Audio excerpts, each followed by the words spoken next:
Que se passerait-il si je te disais que plus tu poursuis quelqu'un, plus tu l'éloignes? Que chaque message sans réponse, chaque tentative pour plaire, chaque effort désespéré te rend en réalité invisible? Parce que le désir humain ne s'allume pas avec une disponibilité constante, mais avec du mystère, de la rareté et de la distance. Dans cette vidéo, tu vas découvrir l'art de la psychologie inverse. Comment arrêter de courir derrière ceux qui ne te valorisent pas? Comment transformer ton absence en attraction et comment récupérer le pouvoir que tu as perdu à force d'insister? Il ne s'agit plus de chercher l'approbation, mais de devenir quelqu'un d'assez magnétique pour que les autres se demandent « Pourquoi n'es-tu plus là ?» Avant de commencer, prends un moment pour écrire dans les commentaires « Mon changement commence maintenant avec le stoïcisme ». Fais-le comme un engagement envers toi-même. Un premier pas vers la meilleure version de toi. Allons-y ensemble dans ce chemin. Numéro 1. Donnez moins que ce qui est attendu. Parfois, ce que tu peux faire de plus puissant, ce n'est pas donner plus, mais donner moins.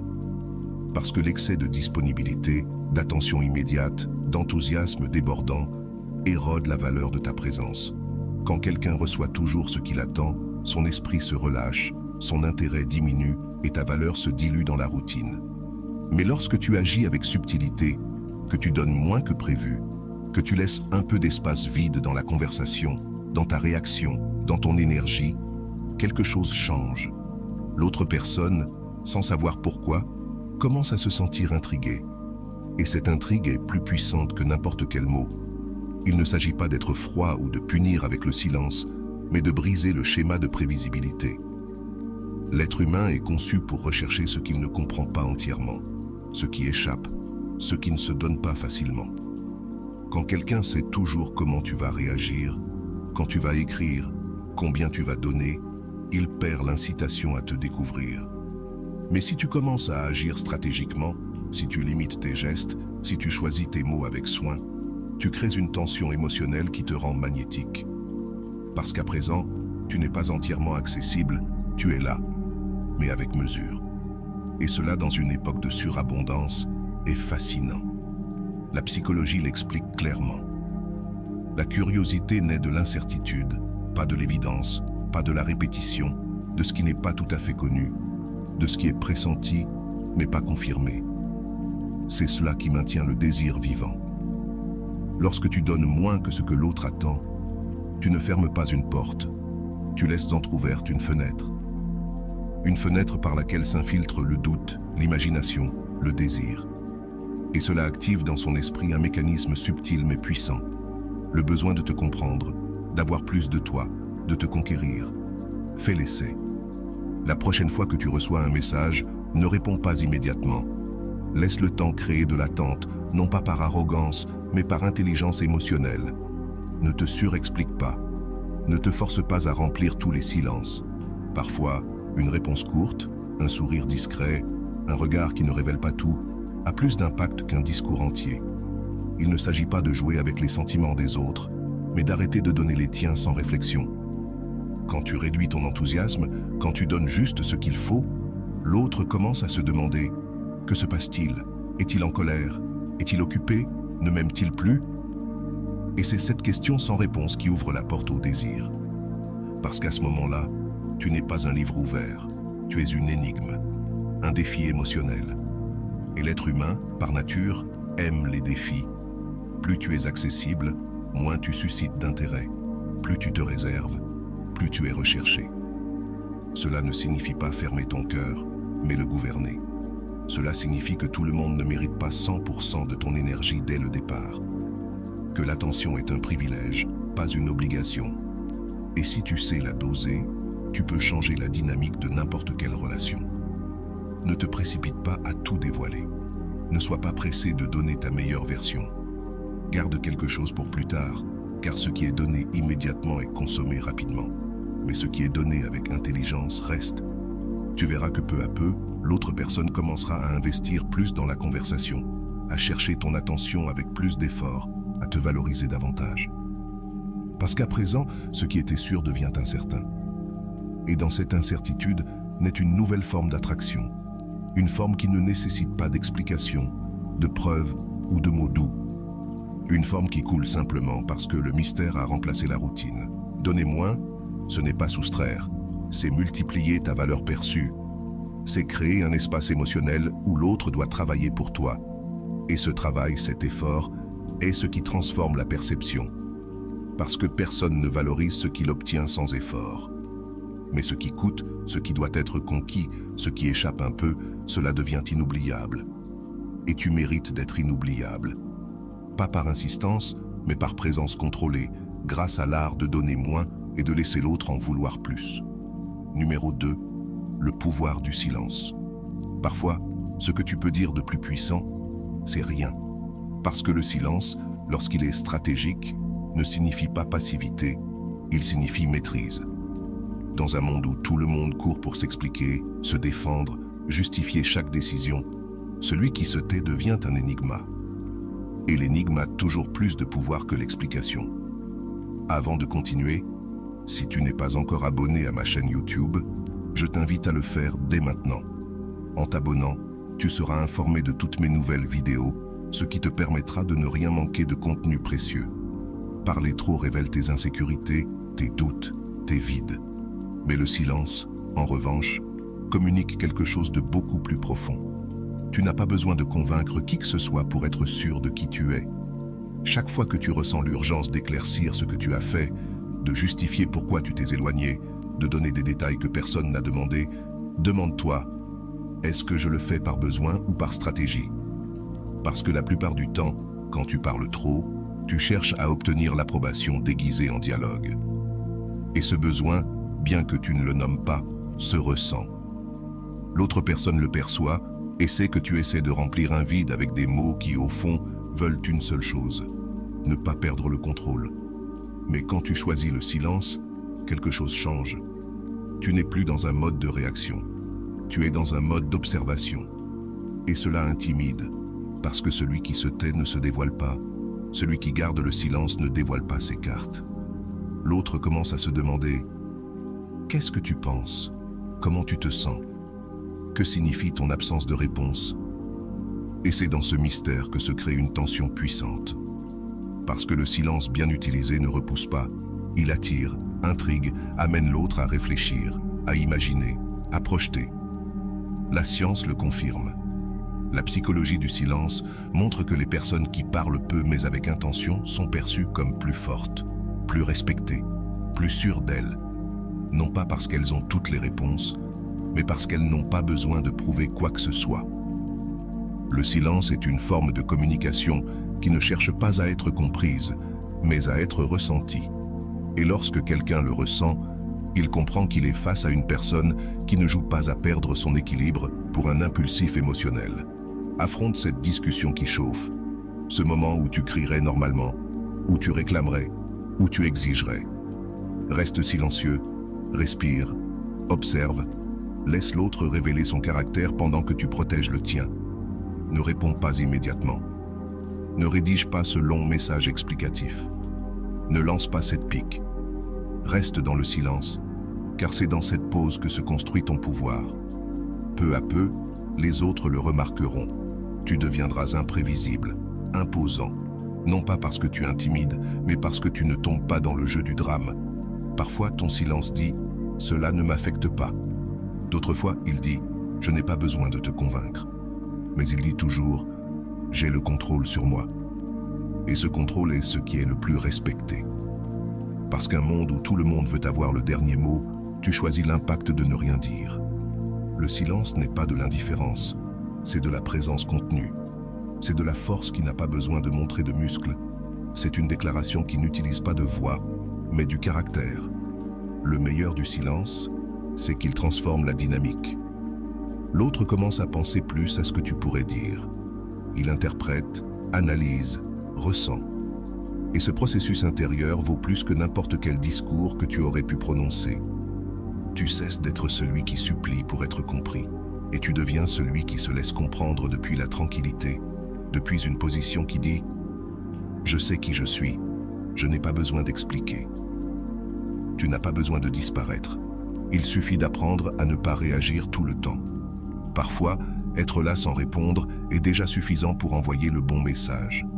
Parce que Quand tu arrêtes de chercher de la validation avec des mots, ton énergie change. Tu n'es plus en mode défense, tu es en mode choix, et cela te positionne d'un autre endroit. Un endroit où tu décides combien tu donnes, quand tu le fais, et si cela en vaut la peine. Pratique le pouvoir du silence lors de la prochaine discussion, de la prochaine critique, ou du prochain moment où tu te sens tenté de justifier ta valeur. Ne réponds pas, n'explique pas, reste simplement avec toi-même. Parce que celui qui n'a pas besoin de parler pour se sentir valable a déjà gagné. Tôt ou tard, le monde le reconnaît, car celui qui maîtrise sa bouche maîtrise sa vie. Si vous êtes arrivé jusque-là, écrivez en commentaire « J'arrête de mendier l'amour ». La magie de l'absence. Il y a des moments où s'éloigner n'est pas une retraite, mais une stratégie silencieuse pour récupérer ton pouvoir. Parce qu'il y a une vérité inconfortable que beaucoup ignorent, plus tu t'offres sans mesure, plus tu deviens prévisible, et ce qui est prévisible perd de sa valeur. La psychologie humaine ne fonctionne pas par logique, mais par désir. Et le désir s'allume devant ce qui ne peut pas être totalement possédé. C'est pourquoi, quand tu disparais, quelque chose change dans l'esprit de l'autre personne. Tu n'es plus là pour répondre immédiatement, pour plaire, pour sauver la conversation. Et ce vide que tu laisses n'est pas simplement une absence, c'est une présence qui pèse plus que lorsque tu étais là. Ce qui n'est pas là devient mystère, et le mystère est toujours plus intéressant que l'évidence. Il y a une magie cachée dans ton silence, dans ton absence de réaction, dans ta capacité à ne pas être là. Soudainement, l'autre personne commence à te chercher, non pas parce que tu l'y obliges, mais parce qu'il y a quelque chose en elle qui a besoin de remplir l'espace que tu occupais. Cet espace qui est maintenant vide et qui crie plus fort que n'importe quel message, plus fort que n'importe quelle plainte. Parce que l'absence bien gérée n'est pas de l'indifférence, c'est de l'intelligence émotionnelle. C'est ici que l'une des lois les plus puissantes de la psychologie entre en jeu, la loi de la rareté. Ce qui est difficile à obtenir, ce qui n'est pas toujours à portée de main, devient plus précieux, comme une ressource limitée, comme l'eau dans le désert. Tant que tu étais toujours disponible, tant que tu cédais à chaque tentative d'approche, tant que tu répondais à chaque message comme si ton temps n'avait aucune valeur, tu as montré que tu étais facile à atteindre. Mais quand tu disparais avec élégance, quand tu arrêtes d'expliquer, de justifier, d'insister, quelque chose change. Parce qu'à présent, ils doivent t'imaginer, et l'imagination a le pouvoir de transformer l'ordinaire en extraordinaire. Il ne s'agit pas de jouer avec les sentiments, mais de cesser de jouer avec toi-même, de te rappeler que tu as aussi de la valeur, que ton temps compte aussi, que ton énergie n'est pas infinie. Pratiquer le détachement ne signifie pas fermer ton cœur, mais arrêter de le donner à ceux qui ne savent pas le chérir. Cela signifie décider de ne pas poursuivre celui qui n'a pas prouvé qu'il te voulait près de lui. Car ton absence, quand elle est stratégique, est une forme de dignité. C'est une déclaration silencieuse qui dit « Je suis aussi important ». Commence par observer tes propres comportements. Réponds-tu toujours immédiatement? Es-tu celui qui initie toutes les conversations? Es-tu celui qui cède en premier? Si c'est le cas, fais une pause. Retire-toi doucement, non avec du drame, non avec de la colère, mais avec clarté. Rends-toi rare, réduis ta présence. Permets à l'autre de ressentir ce que cela signifie de ne pas t'avoir près de lui.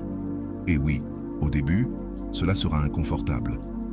Tu penseras peut-être que tu perds, que tu es oublié, mais ce n'est que ton esprit qui essaie de garder le contrôle. La véritable transformation se produit lorsque tu es capable de résister à l'envie de courir après et au contraire, de maintenir fermement ta distance. Ce qui est fascinant, c'est qu'avec le temps, tu verras le changement. La personne qui semblait indifférente commencera à chercher ton attention, non pas parce que tu l'y as obligée, mais parce que ton absence a commencé à parler plus fort que tes mots. Elle commencera à penser à toi plus souvent, à se rappeler de toi sans raison apparente, à te manquer à des moments inattendus. Et cela se produit parce qu'à présent, ta présence est devenue rare, spéciale, précieuse. Tu n'es plus une option, tu es un souvenir. Un souvenir qui pèse, qui fait mal, un souvenir qui compte. Souviens-toi de cela. Tu n'as pas été créé pour poursuivre ce qui ne veut pas être trouvé. Tu as été créé pour être une présence qui se valorise. Et parfois, pour que l'on te valorise, il faut que tu t'éloignes. pas pour blesser, mais pour t'apprendre toi-même que tu n'as pas besoin d'être là où tu n'es pas célébré. C'est là la véritable magie de l'absence. Parce que lorsque tu t'éloignes par amour-propre, tu commences à attirer depuis un autre endroit, depuis le respect, depuis le mystère, depuis la force. Le vrai pouvoir dans une relation ne réside pas dans la rétention, mais dans l'autorisation. Parce que celui qui donne la liberté avec confiance ne montre pas de l'indifférence, mais de la sécurité. Nous vivons en croyant que si nous ne sommes pas toujours présents, si nous ne contrôlons pas chaque mouvement, nous perdrons le lien. Mais ce qui se passe en réalité est le contraire. Plus tu t'accroches, plus tu étouffes. Plus tu poursuis, plus tu éloignes. Plus tu es exigé, moins on te choisit. Laisser partir sans drame est l'un des plus grands actes de maturité émotionnelle. Quand tu permets à l'autre de s'éloigner, d'explorer, de respirer, de prendre son propre espace sans le transformer en une menace pour ton estime de toi, tu envoies un message clair. Je suis complet avec moi-même. Je n'ai pas besoin que tu restes. Je choisis que tu sois là. Et cette différence change tout. Parce qu'à présent, ta présence n'est pas une obligation, c'est un cadeau. Et ce qui est librement choisi est plus valorisé. La science le confirme. La théorie de l'attachement montre que les personnes émotionnellement sécurisées, celles qui ne ressentent pas le besoin de contrôler ni de s'assurer constamment qu'elles sont aimées, génèrent des relations plus saines et durables, car elles ne placent pas sur l'autre le poids de leur identité. Au lieu de demander « Où vas-tu ?» Zrenia dit « Prends soin de toi ». Au lieu de réclamer de l'attention, offre le silence. Au lieu d'exiger la permanence, montre la paix avec la possibilité que l'autre choisisse. Parce que lorsque tu n'as pas besoin que quelqu'un reste, mais que tu l'apprécies quand même, ton énergie change. Tu deviens une option, pas une obligation, un refuge, pas une cage, et cela est profondément attirant. Pratique ce détachement sain dans ta vie quotidienne. La prochaine fois que tu ressentiras le besoin de contrôler, respire. La prochaine fois que quelque chose en toi hurle de ne pas laisser partir, réponds avec calme intérieur, « Je vais bien. Je connais ma propre présence. » Prends la responsabilité de ton bien-être. Remplis tes propres vides. Fais de ta vie quelque chose de riche, d'intéressant, de complet, de sorte que personne ne ressente qu'il doit être ton monde pour en faire partie. Cela ne signifie pas être froid.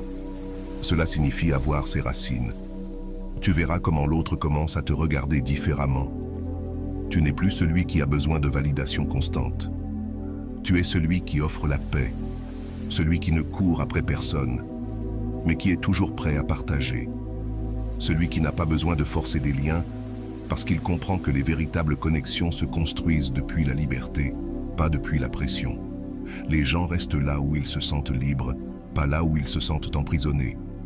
L'amour ne grandit pas derrière des barreaux émotionnels, il grandit dans des jardins ouverts, où chacun peut fleurir sans peur.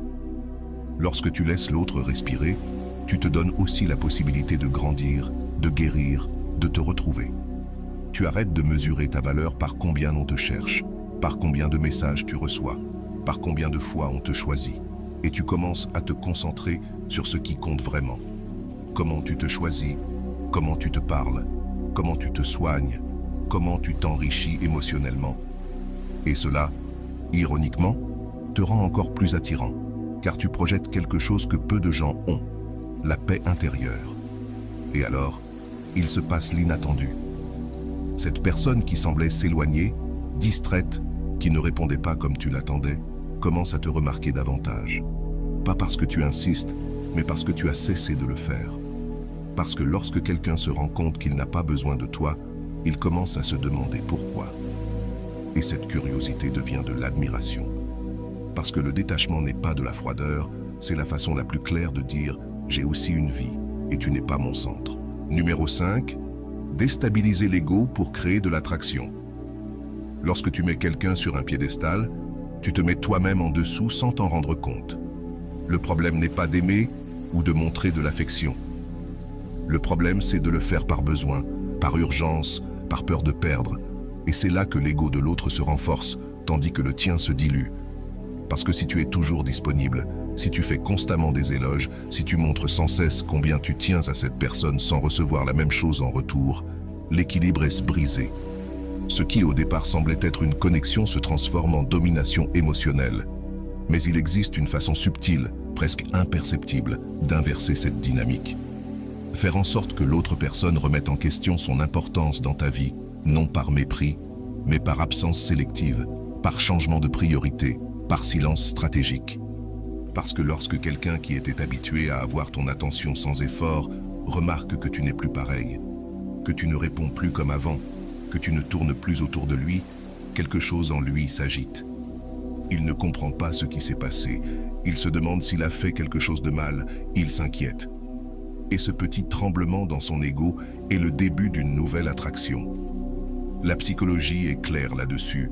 Lorsque l'ego est déstabilisé, le désir de reconnecter s'active. C'est comme si, en sentant qu'il a perdu de la valeur à tes yeux, l'autre personne ressentait le besoin de le récupérer. Parce que l'être humain, par nature, a besoin de se sentir précieux, admiré, reconnu. Et si tu étais une source constante de cette validation, et que soudainement tu deviens froid, discret, sélectif, cela crée un vide. Un espace qui était auparavant rempli de ton énergie et qui maintenant est en silence. Ce vide, si tu le gères avec intelligence émotionnelle, devient ton plus grand allié. Commence par réduire la fréquence avec laquelle tu écris, appelles ou inities des conversations, non pas comme une punition, mais comme une manière de restaurer l'équilibre. Au lieu de raconter chaque détail de ta journée, garde le silence. Au lieu de montrer un enthousiasme constant, observe sans urgence. Fais en sorte que l'autre personne voit que ton attention n'est pas un droit automatique, mais un privilège qui se gagne par réciprocité. Fais-lui remarquer que ta vie continue sans elle, que tu as d'autres priorités, d'autres objectifs, d'autres intérêts. Que tu n'es plus cette personne dépendante qui gravite autour de son monde. Parce que lorsque l'ego cesse de recevoir l'attention qui le soutenait, il commence à chanceler. Et lorsqu'il chancelle, il cherche à reprendre le contrôle, à retrouver cette version de toi qui lui donnait tout et qui maintenant marche avec autonomie.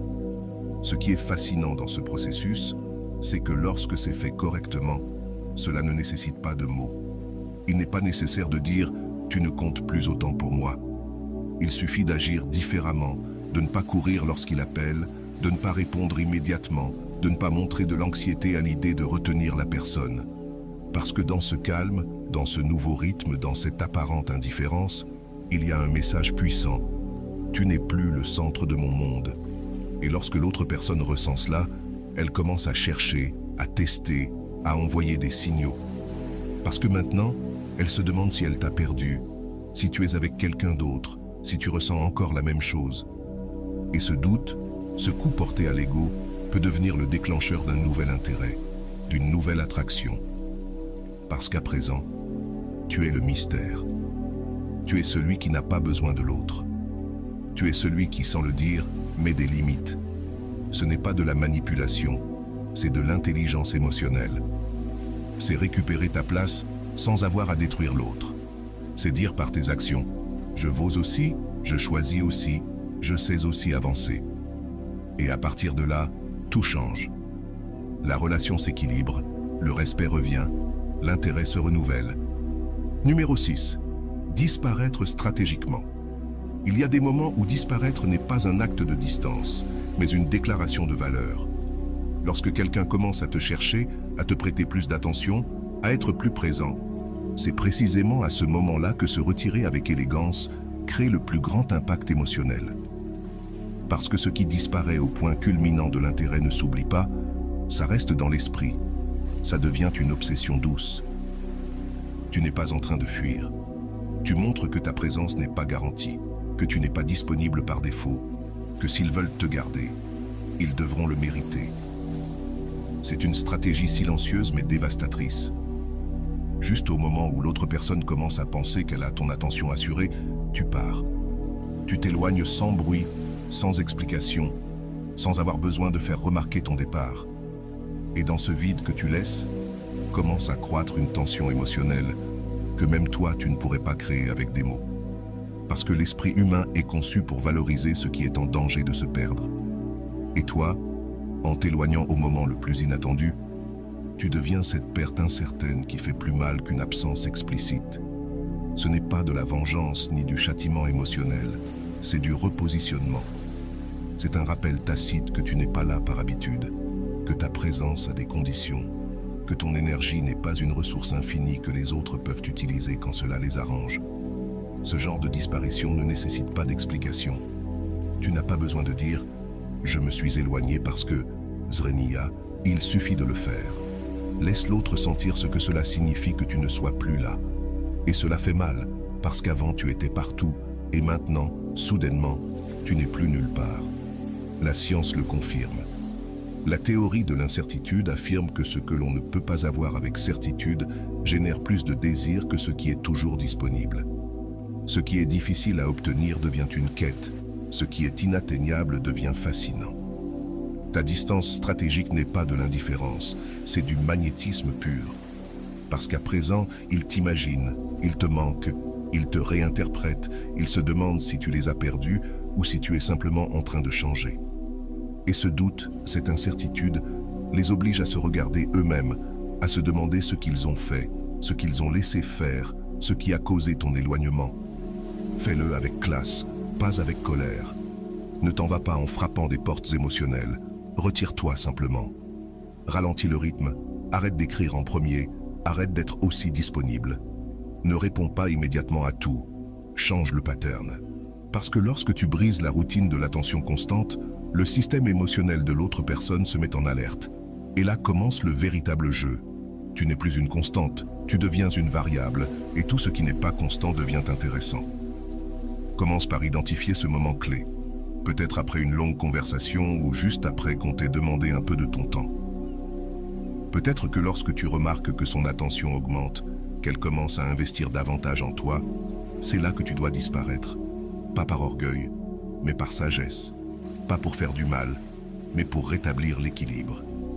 Parce qu'à certains moments, lorsque tu donnes trop, ce que tu provoques, ce n'est pas de la gratitude, mais de la saturation. Et la saturation détruit le désir. Mais si tu sais te retirer avec élégance, avec silence, avec intention, quelque chose d'extraordinaire se produit. L'autre personne commence à te regarder différemment, comme quelqu'un qui n'est pas là par nécessité, mais par choix, comme quelqu'un qui ne se contente pas de miettes d'attention, comme quelqu'un qui se respecte assez pour arrêter d'insister quand il sent qu'il a déjà trop donné. Et ce respect qu'il projette se transmet, parce que ce que l'on montre, l'autre finit par le refléter. Disparaître stratégiquement, ce n'est pas complètement disparaître, c'est se rendre rare, c'est être là seulement quand tu veux vraiment l'être, pas par habitude. Et lorsque tu reviendras, si tu choisis de revenir, tu remarqueras la différence. Il y aura plus de soins, plus d'attention, plus d'efforts, parce qu'à présent, ils savent que tu n'es pas acquis, et cela te rend précieux.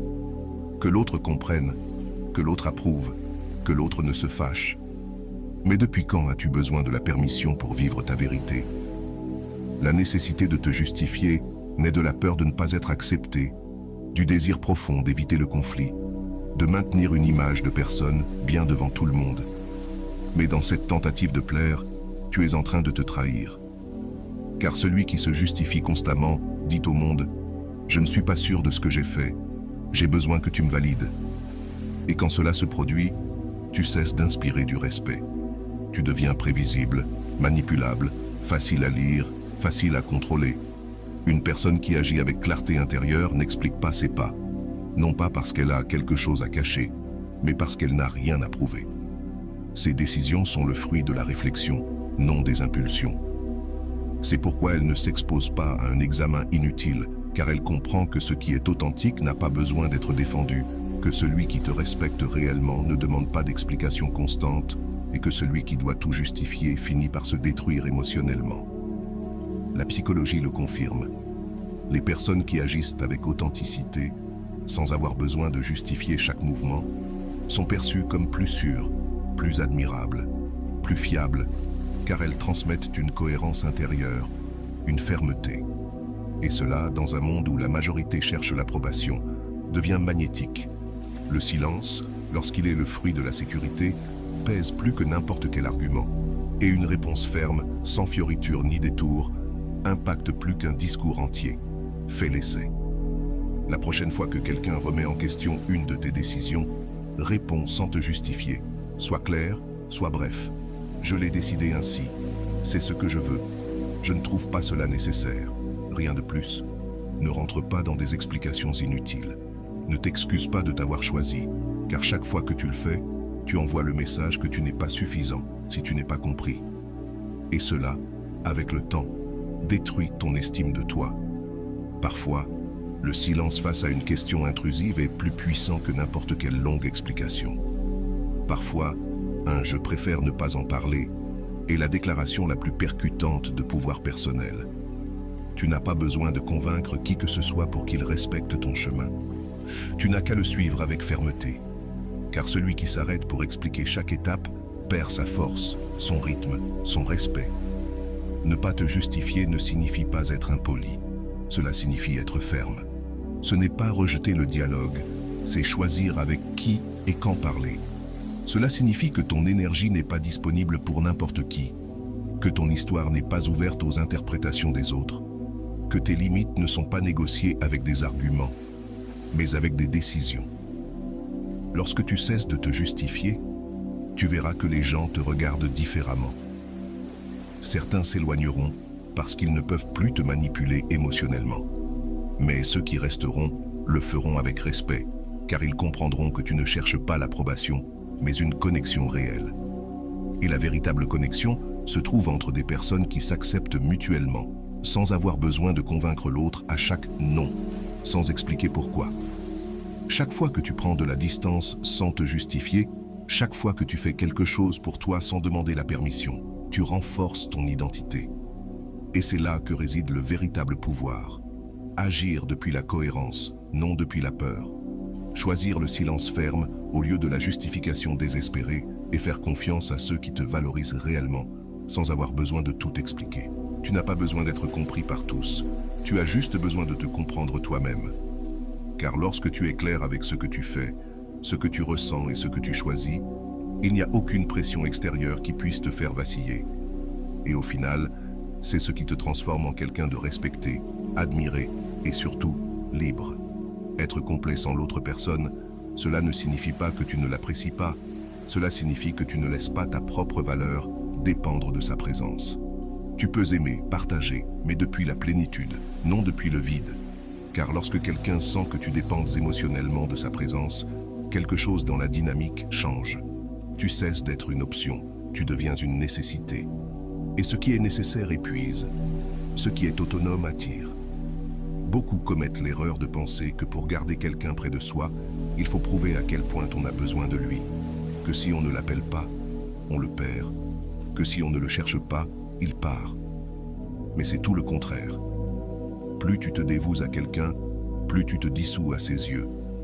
Parce qu'en devenant quelqu'un sans vie propre, sans passion individuelle, sans lumière personnelle, tu perds ta valeur. Tu deviens prévisible. Tu es toujours là, toujours disponible, toujours en attente. Et cela, au lieu d'inspirer l'amour, génère du dégoût. Montrer que tu es complet, c'est vivre une vie qui ne tourne pas autour de l'autre. C'est profiter de tes loisirs, de tes projets, de ta routine, sans avoir à demander la permission d'être toi. C'est partager, non quémander. C'est parler de ce que tu fais avec naturel, sans attendre d'approbation ni d'attention particulière.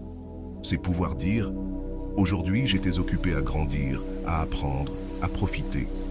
Je ne t'ai pas attendu toute la journée pour me sentir bien. » Et cela n'a rien de l'égoïsme. C'est du respect de soi. C'est de l'indépendance émotionnelle. Et l'indépendance, lorsqu'elle est associée à l'affection, devient l'une des combinaisons les plus puissantes. La science l'a déjà démontré. L'autonomie émotionnelle est hautement attirante. Les personnes qui ne dépendent pas émotionnellement des autres pour se sentir validées sont perçues comme plus fortes, plus matures, plus intéressantes, non parce qu'elles ne ressentent rien, mais parce qu'elles savent vivre avec leurs propres racines. Et cela projette quelque chose que tout le monde, au fond, désire, la sécurité. Quand quelqu'un voit que tu peux être bien avec toi-même sans que cela signifie que tu te refermes, il ressent immédiatement de la curiosité pour toi. Parce que tu deviens un espace qu'on rejoint, pas un espace qui piège. Fais le changement. Arrête de montrer que ton monde s'effondre quand l'autre n'est pas là. Arrête de publier des sous-entendus, de chercher de la compassion, de prétendre être fort alors que tu attends un appel. Concentre-toi sur la construction de ton propre bien-être. Sors marcher seul, apprends quelque chose de nouveau, fais de l'exercice.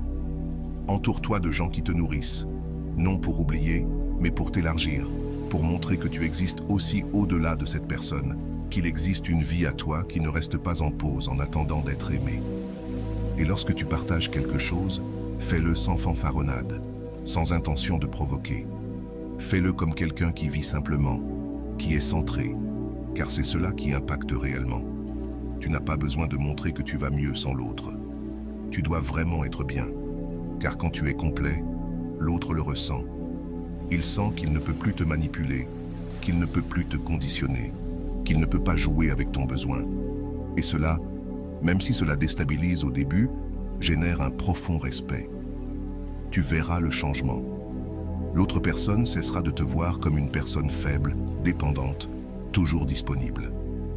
Elle commencera à se demander « Que fais-tu ? Comment peux-tu aller si bien ? Pourquoi ne sembles-tu plus aussi affecté ?» Et là naît une nouvelle attraction, plus solide, plus consciente. Parce qu'à ce moment-là, tu n'es plus une béquille émotionnelle. Tu es une figure autonome, quelqu'un qui, s'il est dans sa vie, y est par choix et non par dépendance. Être complet sans l'autre personne, ce n'est pas fermer son cœur, c'est le renforcer.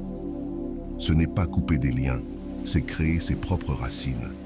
Car lorsque tu te soutiens seul, personne ne peut te faire tomber. Et dans un monde rempli de liens fragiles, c'est la chose la plus attirante que tu puisses être. Non pour impressionner, mais pour vivre en paix. Parce que quand tu n'as besoin de personne pour être bien, tu peux choisir en toute liberté. Et tout ce qui naît de là a bien plus de valeur. Sans limite, on finit par être pris pour acquis. Dans les relations, tout comme dans la vie, la valeur est intimement liée à la rareté.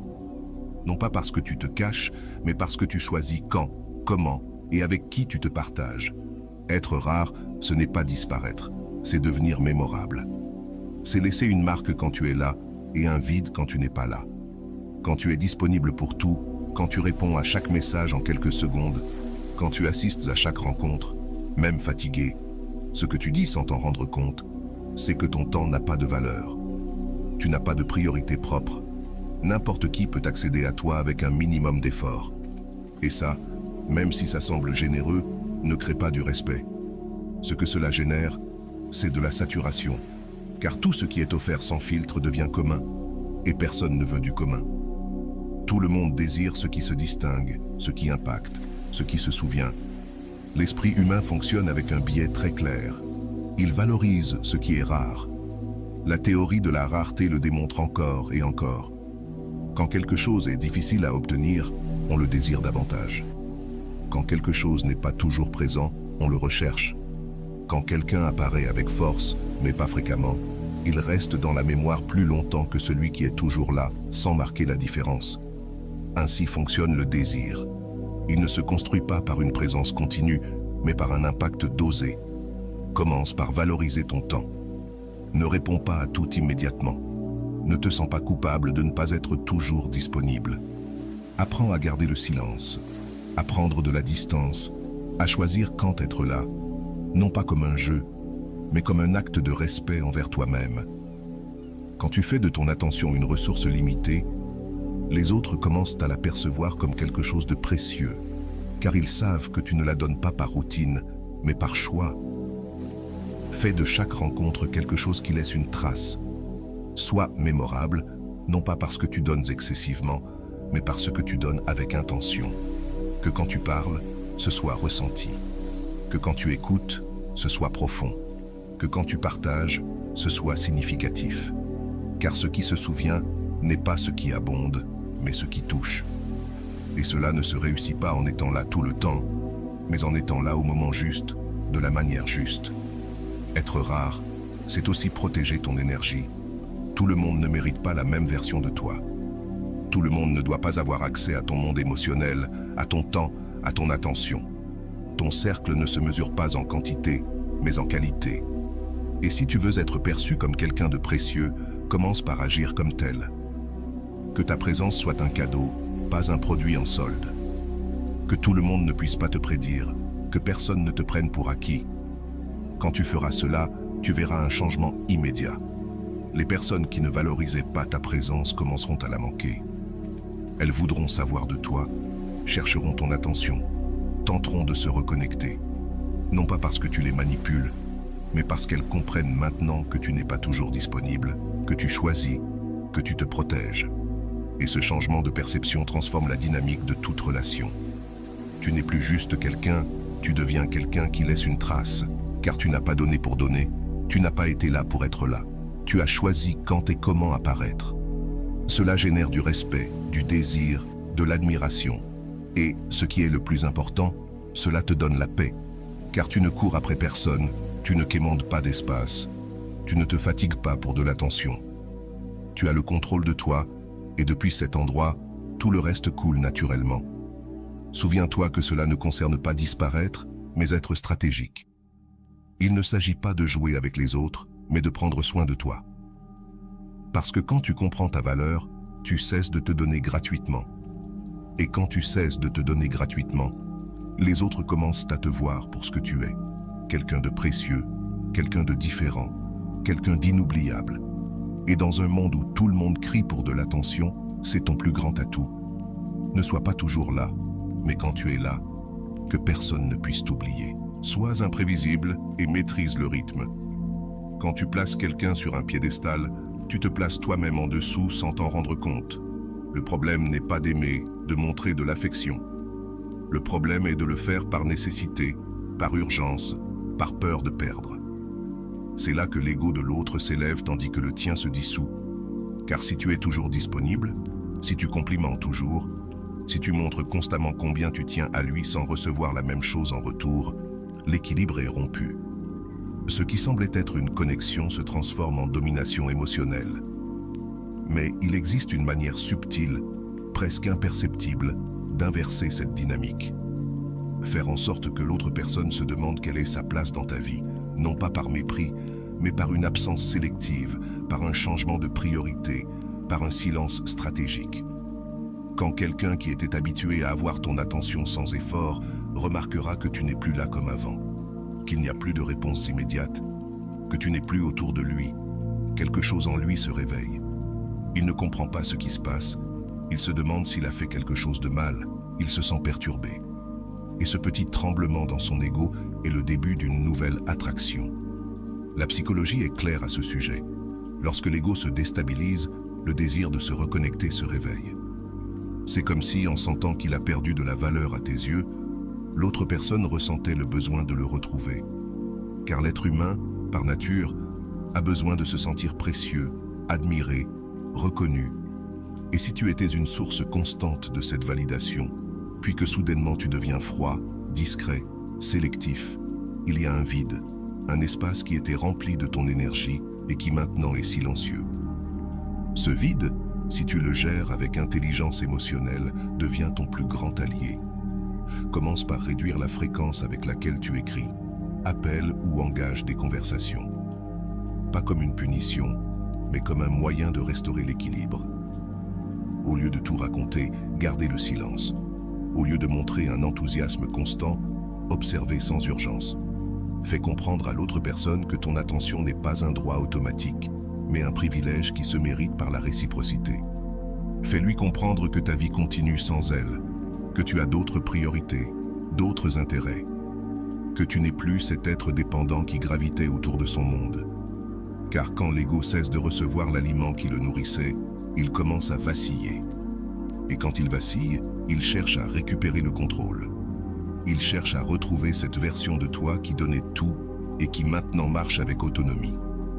Le plus fascinant dans ce processus, c'est que quand il est bien fait, il ne nécessite pas de mots. Il suffit d'agir différemment, de ne pas courir quand il t'appelle, de ne pas répondre immédiatement, de ne pas démontrer d'anxiété pour retenir. Parce que dans ce calme, ce nouveau rythme, cette apparente indifférence, il y a un message puissant. Tu n'es plus le centre de mon monde. Et quand l'autre personne ressent cela, elle commence à chercher, tester, envoyer des signaux. Elle se demande si elle t'a perdu, si tu es avec quelqu'un d'autre, si tu ressens toujours la même chose. Et ce doute, ce coup à l'ego, peut devenir le déclencheur d'un nouvel intérêt, d'une nouvelle attraction. Car maintenant, tu es le mystère. Tu es celui qui n'a pas besoin. Tu es celui qui, sans le dire, pose des limites. Ce n'est pas de la manipulation, c'est de l'intelligence émotionnelle. C'est retrouver ta place sans devoir détruire l'autre. C'est dire, par tes actes, moi aussi je vaux, moi aussi je choisis, moi aussi je sais avancer. Et depuis là, tout change. La relation se rééquilibre, le respect revient, l'intérêt se renouvelle. Si tu es arrivé jusqu'ici, permets-moi de te remercier profondément pour ton temps et ton attention consacrée à cette vidéo. Avant de partir, abonne-toi à la chaîne si ce n'est pas encore fait. Je te laisse ici 2 vidéos qui pourraient t'intéresser. Prends soin de toi et à bientôt.